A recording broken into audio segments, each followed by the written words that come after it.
కోవూరు నియోజకవర్గ ఇన్ఛార్జి పోలంరెడ్డి దినేష్ రెడ్డి తలపెట్టిన ప్రతి అడుగు ప్రజల కోసం కార్యక్రమం 100వ రోజుకు చేరుకుంది. ఇందులో భాగంగా ఆయన 13వ వార్డులో పర్యటించి ప్రజల సమస్యలను అడుగు తెలుసుకున్నారు.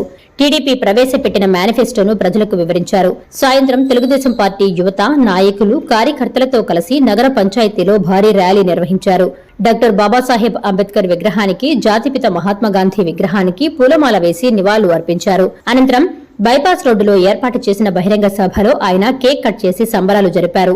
ఏర్పాటు చేసిన సభలో పలువురు నాయకులు మాట్లాడుతూ నియోజకవర్గంలో పోలంరెడ్డి దినేష్ రెడ్డి వంటి నాయకులను ఇంతవరకు చూడలేదన్నారు. ప్రతి ఇంటికి వెళ్లి ప్రజల సమస్యలను అడిగి తెలుసుకుని అధికారంలోకి వచ్చిన తర్వాత వారి సమస్యలను ఎలా పరిష్కరిస్తామని కూడా క్షుణ్ణంగా వివరించిన నాయకుడిని పోలంరెడ్డి దినేష్ రెడ్డిని చూస్తున్నామని ఆయనను పొగడ్తలతో ముందుచెత్తారు. టీడీపీ అభ్యర్థిగా పోలంరెడ్డి దినేష్ రెడ్డి బరిలో ఉండబోతున్నారని నాయకులు, కార్యకర్తలు స్పష్టం చేశారు. ఆయనను గెలిపించుకోవాల్సిన బాధ్యత అందరిపై ఉందన్నారు. ఎలక్షన్ నోటిఫికేషన్ వచ్చిన తరువాత టీడీపీ రూపురేఖలే మారిపోబోతున్నాయని, వైసీపీకి ఊహించని షాక్ తగలబోతోందని వారు స్పష్టం చేశారు. అనంతరం పోలంరెడ్డి దినేష్ రెడ్డి మాట్లాడుతూ 100 రోజుల్లో 65,825 గడపలను తిరిగి ప్రజల సమస్యలను అడుగు తెలుసుకున్నామన్నారు. ఎక్కడికి వెళ్లినా వైసీపీ పాలనలో ప్రజలు సంతోషంగా లేరని స్పష్టమవుతోందన్నారు. అన్ని వర్గాలు కూడా తమ సమస్యలను వెళ్లబుచ్చుకుంటున్నారని, అధికారంలోకి వచ్చిన తరువాత వారి సమస్యలను పరిష్కరించబోతున్నామని చెప్పారు. కోవూరు నియోజకవర్గంలో టీడీపీ జెండా ఎగురవేసి ముఖ్యమంత్రిగా చంద్రబాబు నాయుడును గెలిపించుకోవడమే తమ లక్ష్యమన్నారు. రాష్ట్రంలో టీడీపీ ప్రభుత్వం అధికారంలోకి వస్తేనే యువతకు న్యాయం జరుగుతుందని తెలిపారు. రాబోయే 60 రోజులు ప్రతి ఒక్కరూ పార్టీ గెలుపు కోసం సమిష్టిగా కృషించి కష్టపడి పనిచేయాలని ఆయన పిలుపునిచ్చారు. ఈ కార్యక్రమంలో కోవూరు నియోజకవర్గం అన్ని మండలాల నాయకులు, కార్యకర్తలు తదితరులు పాల్గొన్నారు.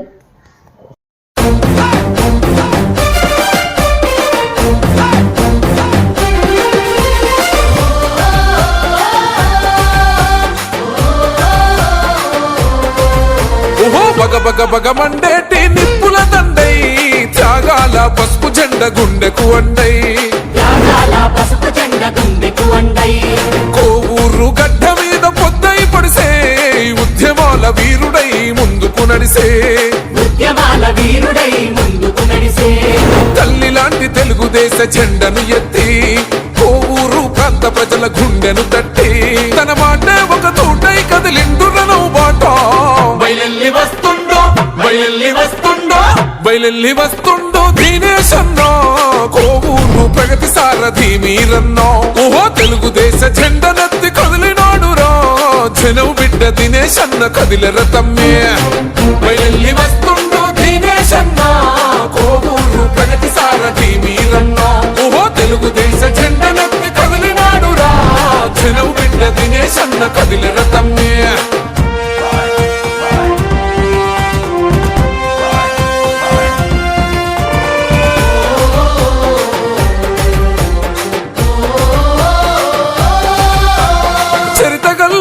పుట్టిన రైతు బిడ్డవై, చెరిగిపోని సేవలకు నిలువెత్తు సాక్ష్యమై,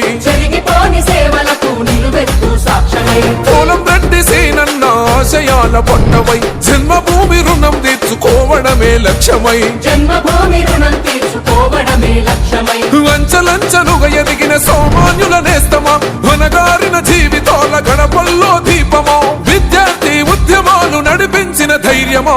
బయలెల్లి వస్తుండో దినేష్ అన్నా, కోవూరు ప్రగతి సారథి మీరన్నా. ఓహో తెలుగుదేశ జెండనెత్తి కదిలినాడురా, జనం బిడ్డ దినేష్ అన్న కదిలెర తమ్మే.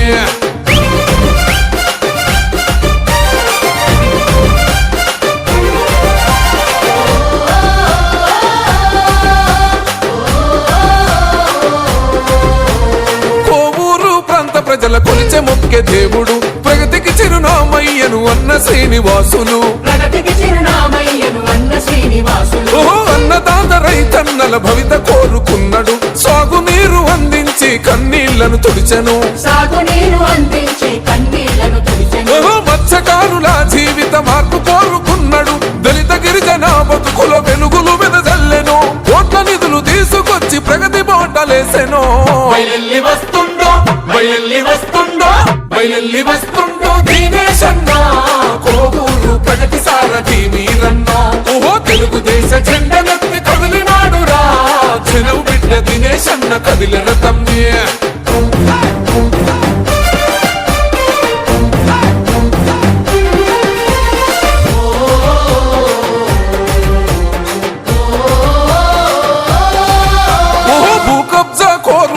ఆట సాగదన్నడు లిక్కరు మాఫియాలాగంత చూస్తానన్నడు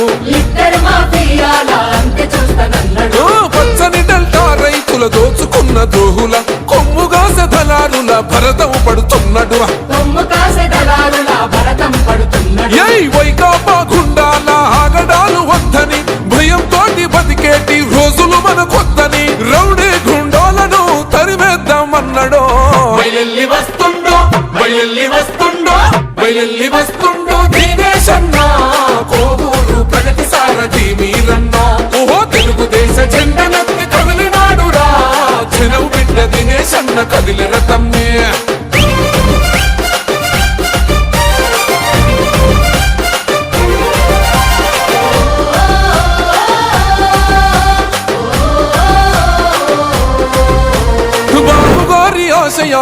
ఈ రోజున బుచ్చిరెడ్డిపాలెంలో అరేంజ్ చేసిన అభినందన సభకి విచ్చేసిన ఇవాళ ఇక్కడ చూస్తున్నాం అక్కడ 100 రోజులు 65,825 కుటుంబాన్ని కలిసామని చెప్పి చెప్పడం జరుగుతుంది. అయితే నేను రోజులు లెక్క పెట్టుకోవట్లేదు, కుటుంబాలు లెక్క పెట్టుకోవట్లేదు. నేను ఈ పాదయాత్ర చేపట్టిన ముఖ్య కారణం ప్రతి కుటుంబానికి నేను వెళ్ళాలి, వాళ్ళు పడుతున్న సమస్యలు నేను తెలుసుకోవాలి, వాళ్ళ కుటుంబంలో ఏదైనా సమస్యలు నేను కూడా భాగస్వామ్యం అవ్వాలి. రేపు తెలుగుదేశం పార్టీ గెలిచిన తర్వాత నేను ఏ విధంగా వీళ్ళందరూ కూడా ఇవాళ కోవిడ్ నియోజకవర్గంలో నేను కలిసిన ప్రతి కుటుంబం కూడా ఇవాళ నా అన్న చెల్లెళ్ళు, అక్క చెల్లెళ్ళు, అలానే అన్న తమ్ముళ్ళు, అలానే వాళ్ళే నా అవ్వాతాతల్లానే నేను భావిస్తూ ప్రతి ఒక్కరు కూడా నేను ఆప్యాయంగా పలకరించి వాళ్ళందరినీ సమస్యలు తెలుసుకొని అలానే యువత పడుతున్న సమస్యలు తెలుసుకున్నాను, అవ్వాతాతలు పడుతున్న సమస్యలు తెలుసుకున్నాను, మత్స్యకార సోదరులు పడుతున్న సమస్యలు తెలుసుకున్నాను, చేనేత వర్గాలు పడుతున్న సమస్యలు తెలుసుకున్నాను, వడ్డెల సోదరులు పడుతున్న సమస్యలు తెలుసుకున్నాను, రజక సోదరులు పడుతున్న సమస్యలు తెలుసుకున్నాను. అలానే ఇతర వర్గాలు అన్న దళితన్నలు, అలానే గిరిజన సోదరులు, అలానే మైనార్టీ సోదరులు పడుతున్న సమస్యలు అన్ని కూడా తెలుసుకొని ఈ సమస్యల పరిష్కారం కోసమే ఈ రోజు ఈ పాదయాత్ర చేపట్టాను. నేను కుటుంబాలను లెక్క పెట్టుకోవట్లేదు, ఈ కుటుంబాన్ని ఇన్ని కుటుంబాలు నేను కలిశానని కాదు.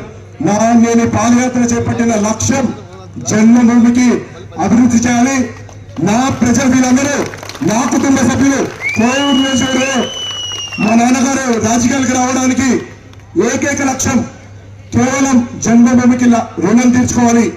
ఈ భూమి మీద నేను పుట్టాను, ఈ భూమికి నేను రుణం తెచ్చుకోవాలి, ఈ భూమిని నేను అభివృద్ధి చెందాలని చెప్పి ఆ లక్ష్యంతో 2004 సంవత్సరంలో రాజకీయాల్లో 2000 సంవత్సరం నుంచి కూడా రాజకీయాల్లో ఉన్నారు. 2004 సంవత్సరంలో ఎమ్మెల్యేగా మీ అందరికీ సేవలు అందించారు. అప్పటి నుంచి కూడా 20 ఏళ్ల పాటు ప్రజలే వాళ్ళ కుటుంబం ఇక్కడున్న కోవిడ్ నుంచి పెరిగే ప్రజలే కుటుంబ సభ్యులాగా మీ అందరితో వ్యవహరించారు. యువతని రాజకీయాల్లోకి తీసుకురావాలి, యువత వస్తే బాగుంటుంది, కొత్త ఓడి వస్తుంది. ఇప్పటికే మన తెలుగుదేశం పార్టీ ఆవిర్భవించి 42 సంవత్సరాలు పైబడి ఇంకా కూడా రాబోయే 40 సంవత్సరాలు కూడా ఇలానే ప్రతిష్టంగా ఉండాలి తెలుగుదేశం పార్టీ అనే ఒక సదుద్దేశంతో నారా చంద్రబాబు గారు అలానే నారా లోకేష్ గారు నన్ను తెలుగుదేశం పార్టీ ఇన్ఛార్జిగా అలానే రాబోయే ఎలక్షన్ లో అభ్యర్థిగా ఆ రోజున మా నాన్నగారిని కోరి నన్ను ఇక్కడ పంపించడం జరిగింది. అయితే నేను ఇక్కడికి వచ్చేటప్పుడు కూడా మా నాన్నగారు ఏదైతే లక్ష్య సాధన కోసం ఆయన రాజకీయాల్లోకి వచ్చారో అదే ఉద్దేశంతో నేను కూడా రాజకీయాల్లోకి రావడం జరిగింది. నేను ఇన్ఛార్జిగా బాధ్యతలు తీసుకోకముందు కూడా తెలుగుదేశం పార్టీ అభ్యున్నతి కోసం దాదాపు 2 ఏళ్ల పాటు తెలుగు యువతలో విద్యార్థి యువత పడుతున్న సమస్యల మీద నేను నా పోరాటం చేయడం జరిగింది. ఈ స్ఫూర్తిని నారా చంద్రబాబు గారు చూశారు, నారా లోకేష్ గారు చూశారు. అందుకనే మా నాన్నగారికి ఈ ప్రపోజల్ పంపించడం కూడా జరిగింది. ఇవాళ రాజకీయాల్లోకి వచ్చింది డబ్బు సంపాదించుకోవడానికి కాదు, లేదా నాకేదో పదవులు వస్తాయని చెప్పి కాదు. ఇవాళ నేను మా హైదరాబాద్లో నేను నా వ్యాపారం నేను చేసుకుంటే సంవత్సరానికి 100 కోట్ల రూపాయలు నేను సంపాదించుకునే నాకుంది. నా వ్యాపారాలు కొనసాగించుకుంటూ ముందుకెళ్తే సంవత్సరానికి నేను 100 కోట్లు సంపాదించుకుంటూ వెళ్ళొచ్చు. కానీ మా నాన్నగారు ఏదైతే లక్ష్యంతో ఈ రాజకీయాలకు వచ్చారో ఇంకా కూడా అవ్వలేదు. ఇంకా చాలా చేయాల్సి ఉంది కోవూరు నియోజకవర్గానికి. వాళ్ళ కోవూరు నియోజకవర్గ ప్రజలు ఎన్నో ఇబ్బందులు పడుతున్నారు. ఈ ఇబ్బందులన్నీ కూడా తొలగించాలంటే కేవలం రాజకీయాల్లోనే ఇవన్నీ కూడా సాధ్యమవుతుందనే ఒక లక్ష్యంతో జన్మభూమికి రుణం తీర్చుకొని జన్మభూమికి ఏదైనా చేయాలి, ఈ ప్రాంతాన్ని అభివృద్ధి చేయాలనే ఒక లక్ష్యంతోనే మాత్రమే నేను ఇవాళ రాజకీయాల్లోకి వచ్చాను. అందుకనే ఇవాళ ఇక్కడ ఇంతమంది చెప్పినా నేను ఏ కుటుంబానికి వెళ్ళినా ఆ కుటుంబం సమస్య తెలిసేదాకా ఆ కుటుంబం వాళ్ళ సమయంలో నేను చూసుకోలేదు. 2 నిమిషాల 10 నిమిషాల 20 నిమిషాల చూసుకోలేదు. కొన్ని కుటుంబాల్లో 30 నిమిషాలు కూడా నేను కేటాయించడం జరిగింది. నేను కేవలం వాళ్ళకి ఒక భరోసా కల్పించడానికి నేను వాళ్ళ దగ్గరికి రావడం జరిగింది. వాళ్ళ సమస్యలు తెలుసుకొని రేపు మన తెలుగుదేశం పార్టీ అధికారం వచ్చిన తర్వాత ఈ సమస్యలు ఎలా పరిష్కరించాలో దీని మీద మేమందరం కూడా అధ్యయనం చేయడం జరిగింది. వీటన్నిటిని కూడా నాకు ఏదైతే నా సోదరి మనులు అవ్వాతాతలు అక్క చెల్లెలు అన్నదమ్ములు ఏదైతే నాకు చెప్పిన సమస్యలు అవుతున్నాయో ఆ సమస్యలు అన్ని కూడా రేపు తెలుగుదేశం పార్టీ అధికారంలో వచ్చిన తర్వాత ఖచ్చితంగా ఇవన్నీ కూడా చేసి తీరుతానని చెప్పి ఇవాళ కోరు నియోజకవర్గ ప్రజలందరూ కూడా నేను చెప్తున్నాను. గడపలు ఇప్పటి వరకు పూర్తి చేశాం. ఇంకా 40,000 గడపలు ఉన్నాయి. రానున్న రోజుల్లో ఈ గడపలన్నీ కూడా చెక్కుతాను. వీళ్ళందరి సమస్యలు కూడా తెలుసుకుంటా ముందుకెళ్తాను. నా ఏకైక లక్ష్యం తెలుగుదేశం పార్టీ జెండాని కోరు నియోజకవర్గంలో ఎగరేయాలి. ముఖ్యమంత్రిగా నారా చంద్రబాబు గారిని చేసి తీరాలి. ఇది కేవలం నా కోసం కాదు, మా నాయకుల కోసం కాదు, కోరు నియోజకవర్గ ప్రజల కోసం, ఆంధ్ర రాష్ట్ర ప్రజల కోసం. అదే నా లక్ష్యం. ఆ లక్ష్యం నేను గురి పెట్టుకొని అదే లక్ష్య సాధన కోసం రానున్న రోజుల్లో కూడా నేను పనిచేస్తాను. మీ అందరూ కూడా నేను ఒకటే కోరుకున్నాను, రాబోయే 60 రోజుల వరకు ఒక యుద్ధకాలం. ఈ 60 రోజులు మనమందరం కూడా సమిష్టిగా పనిచేద్దాం. మన లక్ష్యం కేవలం తెలుగుదేశం పార్టీ జెండాని కోరు నియోజకవర్గాన్ని మనం గెలిపించుకొని కోరు నియోజకవర్గానికి తెలుగుదేశం పార్టీ జెండాని వేసి నారా చంద్రబాబు గారికి మన నియోజకవర్గాన్ని మనం గిఫ్ట్ గా ఇద్దాం. అలానే ఇక్కడ మన ప్రాంత ప్రజలు పడుతున్న ఇబ్బందులను కూడా తొలగించడమే మన లక్ష్యంగా మనం అందరూ కూడా పనిచేద్దాం. మీ అందరూ కూడా సైనికుల్లాగా కలిసికట్టుగా పనిచేద్దాం. మీతో పాటు నేను కూడా పనిచేస్తా, మీ ముందు నిలుస్తా, నా వెనకాల మీరు తోడుగా నిలవండి. ఖచ్చితంగా గెలుపమన్నదే దాంట్లో ఎటువంటి సందేహం లేదని చెప్పి ఈ రోజు మీ అందరి ముఖంగా నేను తెలియజేస్తున్నా. మనమందరం రానున్న 60 రోజులు అందరూ కూడా తెలుగుదేశం పార్టీ కోసం పనిచేద్దాం. రేపు మీ అందరి భవిష్యత్తు మీద నా కోసం పనిచేసిన ప్రతి ఒక్కరి భవిష్యత్తు కోసం నేను మీకోసం పనిచేస్తా. రాబోయే 20 ఏళ్ల పాటు మీ అందరికీ తోడుగా ఉంటుంది. ఈ సభాముఖంగా తెలియజేస్తూ అవకాశం కల్పించిన వేదిక మీద సోదరులందరికీ ధన్యవాదాలు తెలియజేసుకుంటూ మీ అందరికీ మరొకసారి ఈ అభినందన సభ ఏర్పాటు చేసిన మా కుటుంబ సభ్యులందరూ కూడా పేరు పేరు ధన్యవాదాలు తెలియజేసుకుంటూ ఈ 100 రోజుల పాటు ఎన్నో మండలాలకు వెళ్ళాం. అన్ని మన నియోజకవర్గంలో 5 మండలాలకు వెళ్ళాం, ఎన్నో గ్రామాలకు వెళ్ళాం. ఏ మండలానికి వెళ్ళినా ఏ గ్రామానికి వెళ్ళినా అక్కడ మా నాయకులు నాతో పాటు సహకరించారు. అందరూ కూడా నాతో పాటు అడిగేయడం జరిగింది. ఈ 100 రోజుల చర్యలో ఈ 65,820 గడపలు నేను తొక్కడానికి నాకు సహకరించిన ప్రతి ఒక్క తెలుగుదేశం పార్టీ కుటుంబ